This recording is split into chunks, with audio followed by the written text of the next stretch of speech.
Hello friends. तो welcome है एक बार फिर से इस नए वीडियो में। आज का जो हमारा वीडियो रहेगा उसमें हम विभिन्न धर्मों के बारे में पढ़ेंगे, जैसे बौद्ध धर्म, जैन धर्म, उपनिषद हो गए वगैरह वगैरह। तो चूँकि हमारे जो भी एग्जाम होते हैं इन धर्मों से रिलेटेड क्वेश्चन सीधे पूछे जाते हैं, बौद्ध धर्म से, जैन धर्म से ज़्यादा इंपॉर्टेंट, इसके अलावा उपनिषद वगैरह पुराण हो गए, तो वेदों से। तो इसके बारे में आज हम जानेंगे इस चैप्टर में बेसिक्स, बहुत सारे फैक्चुअल इन्फॉर्मेशन, इसमें बहुत इंपॉर्टेंट चैप्टर ये होने वाला है। तो स्टार्ट करते हैं। स्टार्टिंग में जो कहानी दे रखी है उसमें ये होता है कि एक लड़की है जो अनघा नाम की लड़की है, वो ट्रिप पे जाती है अपनी स्कूल की तरफ से। तो जैसे स्टेशन के ऊपर जब उसकी माँ छोड़ने आती है इसको, तो टीचर से कहते हैं कि बच्चों को सारनाथ किस मतलब जो सारनाथ है उसके बारे में, बुद्ध के बारे में बताना, इनको घुमाना, सारनाथ भी दिखाने ले जाना। तो हम जानेंगे अभी वीडियो में कि सारनाथ क्या है। तो स्टार्टिंग में महात्मा बुद्ध की कहानी से इसकी शुरुआत हुई है चैप्टर की। महात्मा बुद्ध के बारे में आपने बहुत सारे इमेज भी देखे होंगे। भगवान बुद्ध ये बौद्ध धर्म के संस्थापक थे। इनका नाम था जब ये इनका नाम था क्या, सिद्धार्थ नाम था, जिन्हें गौतम के नाम से भी जाना जाता था। इनका जन्म कब हुआ था? 2500 वर्ष ईसा पूर्व में हुआ था। यह कौन सा समय, ये जो मतलब 2500 ईसा पूर्व, मतलब 2500 साल पहले, यह वह समय था जब लोगों ने तेज़ी से मतलब लोगों के जीवन में तेज़ी से परिवर्तन आ रहे थे। और जैसे पिछले चैप्टर में हमने पढ़ा है कि जन से जनपद बन रहे थे, जनपद से महाजनपद, और जैसे जैसे मतलब राज्य बनते जा रहे थे शक्तिशाली, तो हजारों साल बाद फिर से नए नगर उभर रहे थे। गाँव के जीवन में भी बदलाव आ रहा था। मतलब 2500 साल पहले, मतलब जिस टाइम पे इनका जन्म हुआ था, तो जीवन शैली है ना, एक जीवन शैली में बदलाव देखे जा रहे थे धीरे धीरे। बहुत से विचारक इन परिवर्तनों को समझने का प्रयास कर रहे थे कि जीवन के सच्चे अर्थ को भी जानना चाह रहे थे। क्योंकि जैसे जैसे परिवर्तन हो रहे थे तो लोग, जो विचारक थे, बहुत सारे विद्वान जो हैं, वो भी समझना चाह रहे थे किसको कि जीवन का अर्थ क्या है। ये बहुत सारी जो दार्शनिक बातें हैं उनको समझने के प्रयास में लगे हुए थे। अब बुद्ध के बारे में देखें तो, और इनका नाम सिद्धार्थ था, और इनको गौतम भी कहा जाता था, गौतम नाम से भी जाना जाता था। अब ये क्षत्रिय थे। क्षत्रिय, क्योंकि पिछले चैप्टर में हमने जो वर्ण व्यवस्था देखी थी, उसमें जो सेकंड पायदान पे क्षत्रिय आते थे, तो उनसे उनसे थे बुद्ध क्षत्रिय। और एक गण, साक्य नामक छोटे से गण से संबंधित एक छोटा सा राज्य था जिसका नाम था साक्य, उससे संबंधित थे। और युवा अवस्था में ही इन्होंने क्या किया, घर से ज्ञान की प्राप्ति के लिए घर के सुखों को छोड़ दिया। अनेक वर्षों तक भ्रमण करते रहे, अनेक विचारकों से मिलकर उनसे चर्चा करते रहे। अंततः इनको ज्ञान की प्राप्ति के लिए स्वयं ही रास्ता ढूंढने का निश्चय किया। मतलब कि इन्होंने बहुत से विद्वानों से, विचारकों से बातें की, मिले उनसे, लेकिन अंततः इन्होंने ये रास्ता, इनको समझ आया कि ज्ञान की प्राप्ति के लिए ये अकेले खुद का रास्ता बनाने के लिए निकल पड़े। अंततः ज्ञान की प्राप्ति के लिए स्वयं का रास्ता ढूंढने का निश्चय किया। इसके लिए इन्होंने बोध गया, बिहार में है, एक पीपल के पेड़ के नीचे तपस्या की और उन्हें ज्ञान की प्राप्ति हुई। तो एक क्वेश्चन आ जाता है सीधा कि भगवान बुद्ध, जो बुद्ध है, उसको ज्ञान की प्राप्ति कहाँ हुई? तो बोध गया बिहार में हुई। और जो वाराणसी के निकट जो सारनाथ है, वाराणसी में सारनाथ पर इन्होंने अपना पहली बार उपदेश दिया था। ज्ञान प्राप्ति के बाद में पहला उपदेश सारनाथ में दिया था। इनकी मृत्यु कब हुई? इनकी मृत्यु हुई थी कहाँ? कुशीनारा में इनकी मृत्यु हुई थी। और कुशीनारा में मृत्यु से पहले शेष जीवन इन्होंने पैदल एक स्थान से दूसरे स्थान पर यात्रा करने में, लोगों को शिक्षा देने में व्यतीत की। ज्ञान की प्राप्ति के बाद मतलब एक जगह से दूसरी जगह पे जा के पैदल ही लोगों को ज्ञान की शिक्षा देने के लिए अपनी ज़िंदगी को उसी में लगा दिया। तो इनकी मृत्यु हुई थी। कुछ यहाँ 3 फैक्चुअल इन्फॉर्मेशन आते हैं जी देख। तो इनका ज्ञान की प्राप्ति कहाँ हुई, पहला उपदेश कहाँ दिया, और इनकी मृत्यु कहाँ हुई? कुशीनारा में इनकी मृत्यु हुई थी। इसके अलावा बुद्ध ने जो शिक्षा दी है, उनकी शिक्षाओं में मेन क्या था? इनकी शिक्षा मेनली ये थी कि एक जिस्ट देखे तो कि जीवन कष्टों से एवं दुखों से भरा हुआ है, और ऐसा हमारे ये दुख और जो कष्ट हैं क्यों होते हैं? ये हमारी इच्छा एवं लालसाओं, जो कभी पूरी, जो हमेशा पूरी नहीं हो सकती। मतलब जो इच्छाएं हैं, जो लालसाएं हमारी, ये कभी पूरी नहीं हो सकती। इनके कारण होता है हमारे जीवन में दुख और जो कष्ट है, इच्छाओं के कारण। कभी कभी हम जो चाहते हैं वह प्राप्त कर लेने के बाद भी संतुष्ट नहीं होते। कभी कभी जो हमें चाहिए, हमारी जो इच्छा होती है, अगर वो प्राप्त भी हो जाए ना, तो भी हमारी इच्छाएं बढ़ती रहती है। तो ये इसीलिए तो बोला है, एवं और अधिक वस्तुओं को पाने की इच्छा करने लगते हैं। बुद्ध ने इस लिप्सा को क्या कहा है? तृष्णा कहा है। ये लालच, जिस तरीके से कि एक इच्छा अगर अगर आपकी इच्छा पूरी भी हो जाए और उसके बाद में भी नई नई इच्छा बढ़ती रहती है, बनती रहती है, तो इसको क्या बोला जाता है? तृष्णा। इसी को बुद्ध ने तृष्णा कहा, अलिप्सा कहा। और बुद्ध ने शिक्षा दी कि आत्म संयम अपना कर ही हम इस जो लालसा है उससे मुक्ति पा सकते हैं। आत्म संयम मतलब खुद पर कंट्रोल करके ही हम इस जो तृष्णा है इससे मुक्ति पा सकते हैं, इन दुखों से, इंसान जीवन के कष्टों एवं दुखों से मुक्ति पा सकते हैं।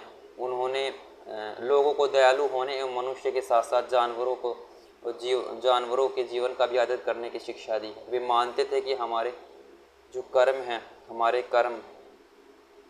कर्मों के परिणाम चाहे वे अच्छे हो या बुरे हो, हमारे वर्तमान जीवन के साथ साथ बाद के जीवन को भी प्रभावित करते। जो हम कर्म कर रहे हैं वो इस जीवन को तो प्रभावित करते ही हैं, इसके साथ साथ जो बाद का जो जीवन होगा उसको भी वो प्रभावित करेंगे। ये बुद्ध का मानना था। बुद्ध ने अपनी शिक्षा सामान्य लोगों को प्राकृत भाषा में दी। जो इन्होंने जो भाषा का यूज़ किया वो प्राकृत भाषा क्यों? क्योंकि उस टाइम पे प्राकृत भाषा का प्रचलन था आम जन में, तो जो लोगों को सही से समझ आ सके सब कुछ, तो इन्होंने प्राकृत भाषा में अपनी शिक्षा दी थी बुद्ध ने अपनी शिक्षा। ये सारनाथ का स्तूप है, सारनाथ स्तूप, जो कि स्तूप इमारत को स्तूप के नाम से जाना जाता है। यहीं पर बुद्ध ने अपना सर्वप्रथम उपदेश दिया था। और ये स्तूप है सारनाथ का, इसको स्तूप के नाम से जाना जाता है। यहीं पे बुद्ध है ना, उसने सबसे पहले जो शिक्षा दी थी। बुद्ध ने कहा कि लोगों को शिक्षा केवल इसीलिए नहीं स्वीकार नहीं करे कि यह उनका उपदेश है, बल्कि वे अपने विवेक से मापे। मतलब उन्होंने कहा कि जो शिक्षा बुद्ध दे रहे हैं उनको लोग इस आधार पर कि केवल शिक्षा है इस आधार पर स्वीकार ना करें, वे अपने विवेक से, अपने हिसाब से उनके लिए क्या सही है क्या सही नहीं है, इस आधार पर आके और फिर उस शिक्षा को जितना ग्रहण करें। मतलब एक कहानी दी गई है यहाँ पे, बुद्ध से रिलेटेड कहानी है, किस्सा गोमती की कहानी। किस्सा गोमती की कहानी मतलब कि यह बुद्ध के विषय में एक प्रसिद्ध कहानी है। मतलब किस्सा गोमती नामक एक स्त्री होती है जिसका जो बेटा है ना, जो पुत्र, वो मर जाता है। तो वो दुखी होती हुई उसको गोद में लेके इधर उधर मतलब कि सड़कों पर घूमने लगती है, प्रार्थना करने लगती है कि कोई उसके पुत्र को जीवित कर दे, मतलब वापस जीवित कर दे। तो किसी व्यक्ति ने उसको बताया कि बुद्ध के पास भेजा, और महात्मा बुद्ध ने कहा कि मैं आपके बेटे को जीवित कर दूंगा। उन्होंने क्या मांगा कि एक मुट्ठी भर सरसों के बीज ला कर दे दो। अब वो प्रसन्न हो गई, खुश हो गई कि ये तो आसान है, वो ला के दे देगी।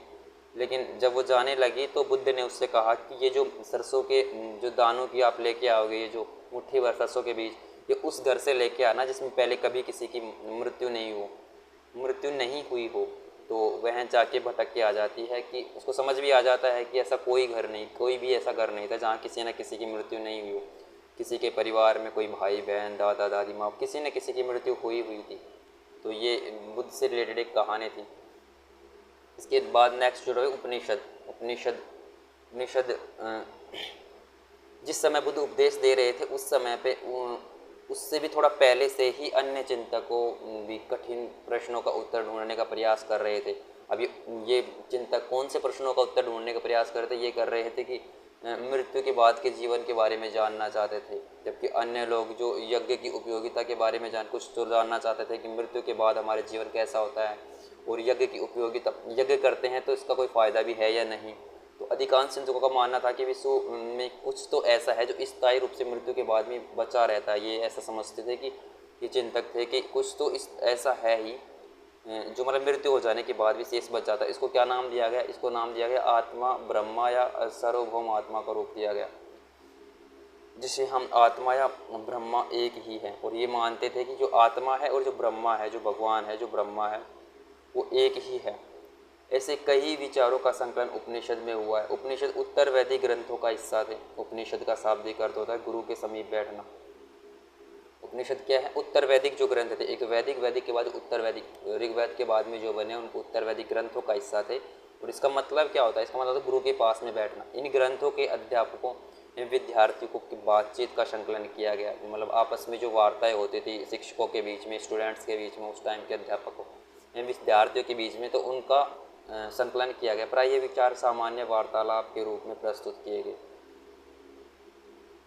इन चर्चाओं में भाग लेने वाले, मतलब इसमें क्या है, ज़्यादातर तो क्या थे, पुरुष ब्राह्मण होते थे और राजा होते थे, लेकिन कहीं कहीं पे कुछ महिलाओं के भी उदाहरण मिले हैं उपनिषदों में। जैसे गार्गी हो गई, इसके अलावा मैत्री, अपाला, घसा। तो ये स्त्री विचारकों के भी उल्लेख मिलता है जो विद्यता के लिए गार्गी मतलब ये क्या होती थी, वही राज दरबारों में होने वाले वाद विवाद में हिस्सा लिया करती थी। इसके अलावा निर्धन व्यक्तियों को अनुमति नहीं थी, मतलब बहुत कम हिस्सा लेते थे। इस तरह का एक प्रसिद्ध अपवाद, मतलब एक अपवाद के रूप में सत्यकाम जाबाल की है, इसकी कथा भी है। सत्यकाम जाबाल कौन था? इनकी जो माँ है वो दासी थी और सत्यकाम के मन में सत्य जानने की तीव्र जिज्ञासा उत्पन्न हुई। गौतम नामक एक ब्राह्मण ने उन्हें ये ब्राह्मण था गौतम नाम, इसको बुद्ध से रिलेट मत कर लेना। गौतम नाम का एक ब्राह्मण है, उसने अपने विद्यार्थियों के रूप में इसको सत्यकाम को स्वीकार किया और ये अपने समय का सर्वाधिक विचारकों में से एक बन गए थे। सत्यकाम जावला जो कि निर्धन थे जिस टाइम पे, इनके बहुत कम लोग निर्धन जो हिस्सा लेते थे उपनिषदों में, वाद विवाद में उस टाइम के। ये इसके बाद में उपनिषदों में कई विचारकों का विकास हुआ जो बाद में सुप्रसिद्ध विचार, जैसे शंकराचार्य भी, महर्षि शंकराचार्य भी इसी से संबंधित थे उपनिषदों से। इसमें भी एक कहानी दी गई है जो छांदोग्य उपनिषद। हम धीरे धीरे जैसे जैसे आगे पढ़ेंगे, हम आगे जाएंगे चैप्टर में, उसके बारे में जानेंगे उपनिषदों के कई प्रकार। तो उनमें जो छांदोग्य उपनिषद है उसमें वार्तालाप है, एक कहानी दे रखी है बुद्धिमान भिखारी की, जिसमें सोनक एवं अभिप्रतारिण नामक के दो ऋषि थे जो सार्वभौम आत्मा की उपासना करते थे। जो ऋषि थे दो, और ये जैसे ही भोजन के लिए बैठे एक भिखारी आ गया और भोजन मांगने लगा। जो सोनक ऋषि था उसने कहा कि हम तुम्हें कुछ नहीं दे सकते, कि हमारे पास देने के लिए कुछ नहीं है। भिखारी ने कहा, विद्वजन आप किसकी उपासना करते हैं? तो अभिप्रतारिण मतलब दूसरा जो महर्षि था, ऋषि था, उसने उत्तर दिया कि हम सार्वभौम आत्मा की क्या करते हैं? तपस्या करते हैं, उपासना करते हैं। ओहो, इसका मतलब, फिर वो भिखारी कहता है कि ओ इसका मतलब आप यह जानते हैं कि सार्वभौम आत्मा संपूर्ण विश्व में विद्वान, मतलब आत्मा है जो सब किसी में विद्वान है, सार्वभौमिक आत्मा विद्वान है।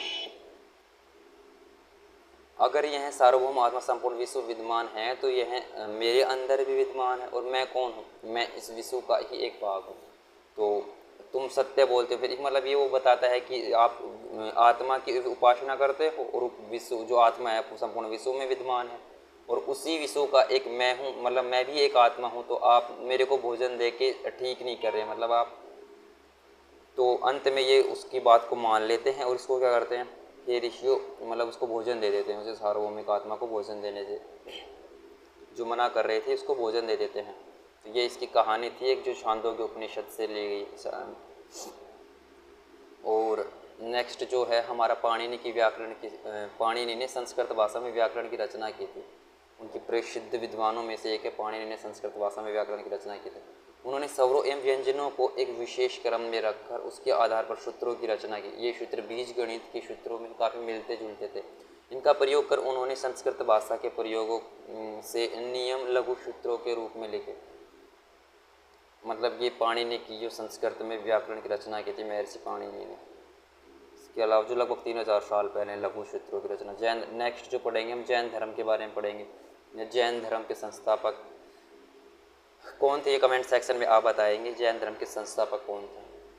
इस युग में मतलब जो जैन धर्म है ये 2500 वर्ष पुराना। जैन धर्म के सर्वाधिक महत्वपूर्ण, इनके जो सर्वाधिक जो महत्वपूर्ण विचारक थे बहुत सारे, उनमें से जो वर्धमान महावीर है, उनको भगवान महावीर कहा जाता है, ने अपने विचारों का प्रसार किया। ये वज्जी संघ के लिच्छवी कुल के एक क्षत्रिय राजकुमार थे। ये भी क्षत्रिय थे, राजकुमार थे, लिच्छवी कुल के। कहाँ पे? जो संघ था वज्जी संघ, उसके।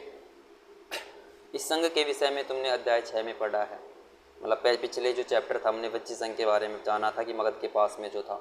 30 वर्ष की आयु में उन्होंने घर छोड़ दिया था, जंगल में रहने लगे थे। 12 वर्ष तक उन्होंने कठिन एवं एकाकी जीवन व्यतीत किया और उनको ज्ञान की प्राप्ति हुई। मतलब 12 सालों 30 की उम्र में छोड़ा और 12 साल की उम्र में, मतलब 12 साल तक इन्होंने कठिन तपस्या की, उन्हें ज्ञान की प्राप्ति हुई। इनकी शिक्षा सरल थी। मतलब शिक्षा क्या थी इनकी? सत्य की जानने की इच्छा रखने वाले प्रत्येक स्त्री या पुरुष को अपना घर छोड़ देना चाहिए।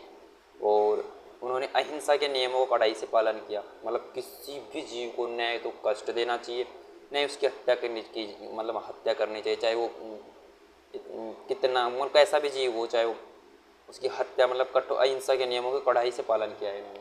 महावीर का कहना था कि सभी जीव जीना चाहते हैं, सभी के लिए जीवन प्रिय है। महावीर ने अपनी शिक्षा प्राकृत में दी थी। यही कारण है कि साधारण मतलब बुद्ध ने भी अपनी शिक्षा किस में? प्राकृत में दी थी, और महावीर जैन ने भी, क्योंकि साधारण लोगों तक इनकी जो शिक्षाएँ पहुँच सके, तो इन्होंने भी प्राकृत भाषा का चयन किया था। लेकिन मगध में इस प्राकृत को मागधी के नाम से भी बोला जाता था। मगध में इस प्राकृत भाषा को मागधी के नाम से बोला जाता था। जैन नाम से जाने वाले महावीर जो जाने जाते हैं, महावीर के अनुयायियों को भोजन के लिए भिक्षा मांगकर सादा जीवन बिताना पड़ता है। पूरी ईमानदारी मतलब पूरा ईमानदार होना पड़ता है, किसी प्रकार की कोई झूठ वगैरह नहीं, ईमानदार रहना पड़ता है। चोरी न करने की सख्त हिदायत दी जाती है, न किसी प्रकार की चोरी, और केवल भिक्षा मांगते हैं। और उन्हें ब्रह्मचर्य का पालन करना पड़ता है। पुरुषों को वस्त्र सहित सब कुछ त्याग देने पड़ता है, मतलब जो पुरुष हैं उनको वस्त्र तक धारण नहीं करना होता अगर आप जैन धर्म को मानते हो तो, महावीर के अनुयायी हो। चूँकि जैन धर्म के बारे में हम जैसे जैसे आगे चैप्टर्स में पढ़ेंगे, आगे आगे बढ़ेंगे, तो इनमें भी कई शाखाएं बन गई थी। कुछ लोग श्वेत वस्त्र धारण करते थे, कुछ निर्वस्त्र रहते थे, मतलब वस्त्र धारण नहीं करते थे। तो जैसे जैसे आगे बढ़ेंगे हम इनके बारे में बहुत डिटेल में पढ़ेंगे, जैन धर्म के बारे में। तो जैन शब्द की बात करते तो जिन शब्द से निकला, जिसका मतलब होता है विजेता।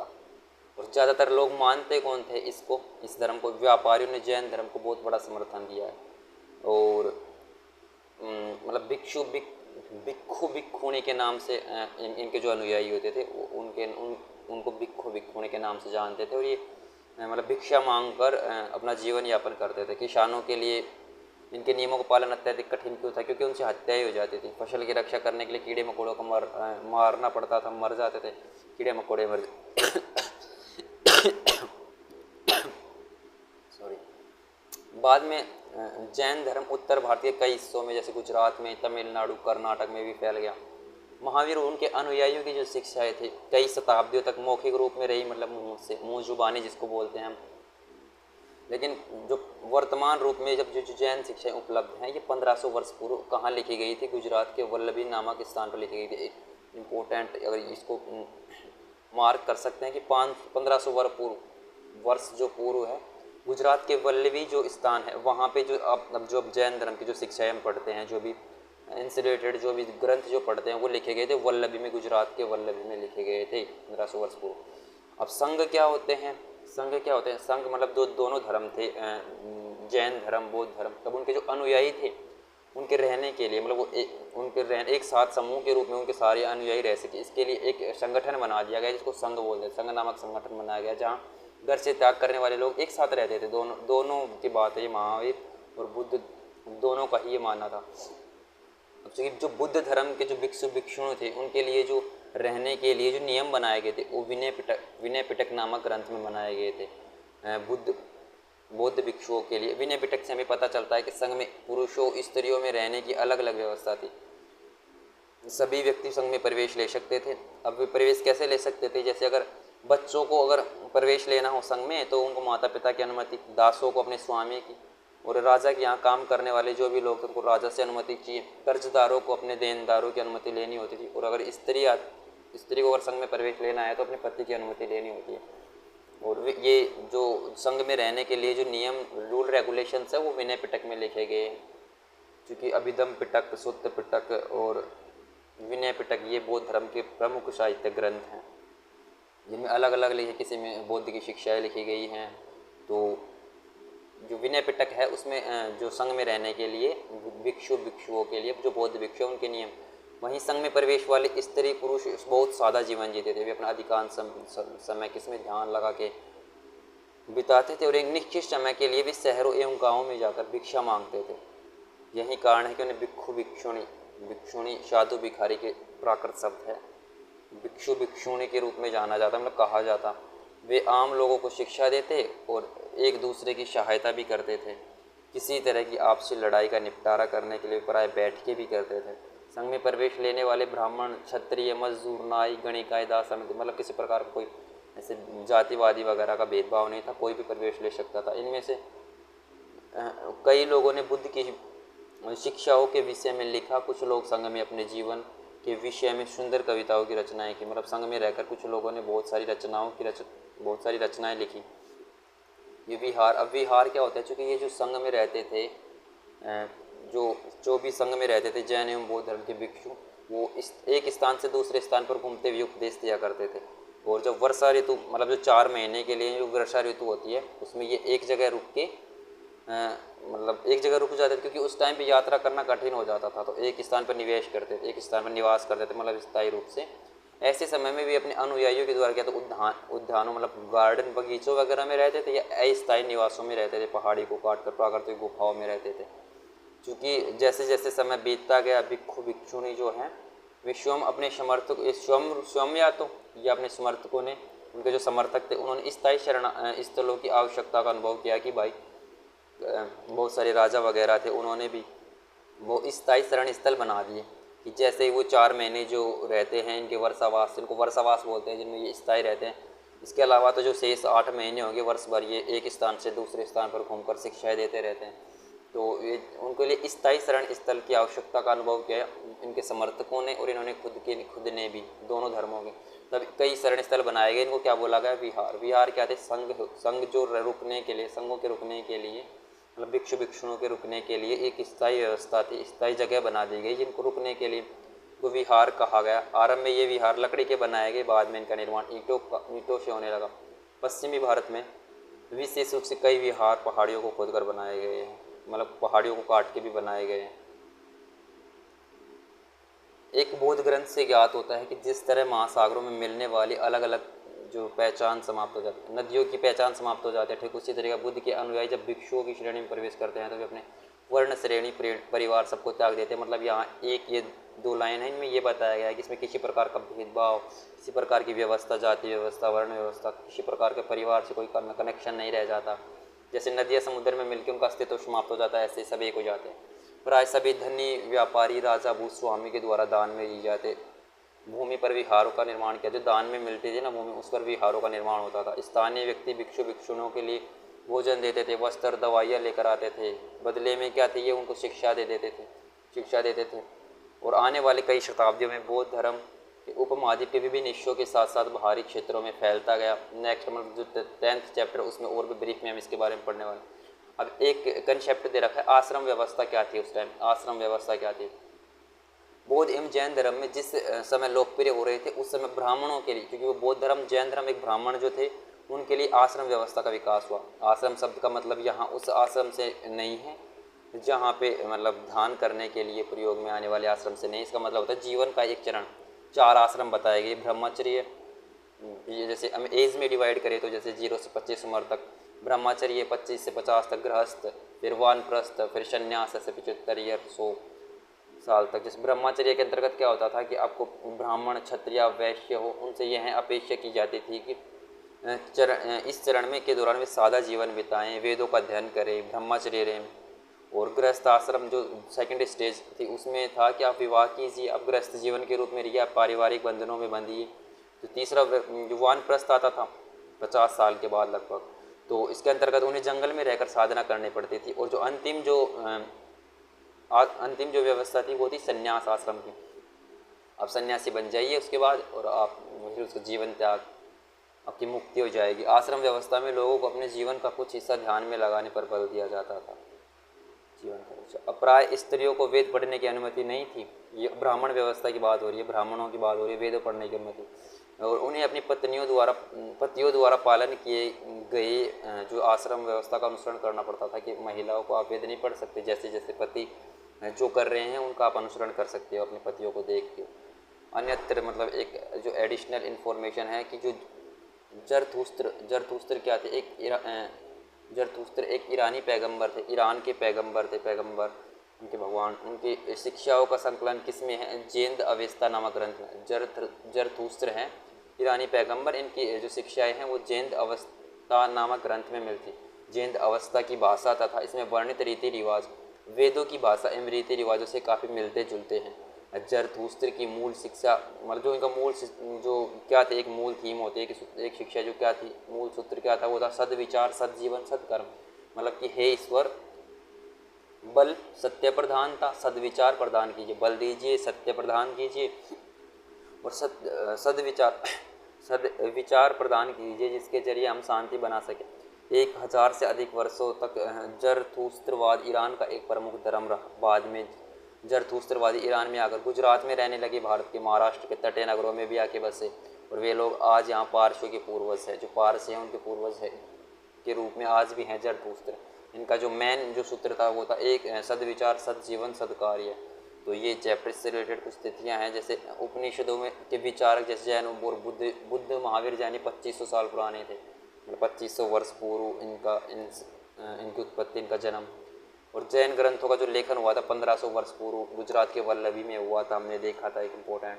तो ये चैप्टर था जिसमें हमने कुछ साहित्य, जैसे जैसे हम आगे बढ़ेंगे ना, आगे जैसे जैसे क्लासेस वाइज आगे चैप्टर पढ़ेंगे तो बहुत ब्रीफ में इनके बारे में, बहुत ब्रीफ और भी बहुत सारे ग्रंथों के बारे में साहित्य का, क्योंकि 6th क्लास की NCERT है, इसमें डिटेल में नहीं है इतना, सिर्फ बेसिक्स हैं और बहुत सारी फैक्चुअल इन्फॉर्मेशन, फिर भी बहुत सारी फैक्चुअल इन्फॉर्मेशन जो वन लाइनर में पूछी जाती है। तो मिलते हैं नेक्स्ट वीडियो में। आई होप पहले के वीडियो आपने एंजॉय किए होंगे, तो वीडियो को लाइक शेयर करना ज़्यादा से ज़्यादा और चैनल को सब्सक्राइब जरूर करना।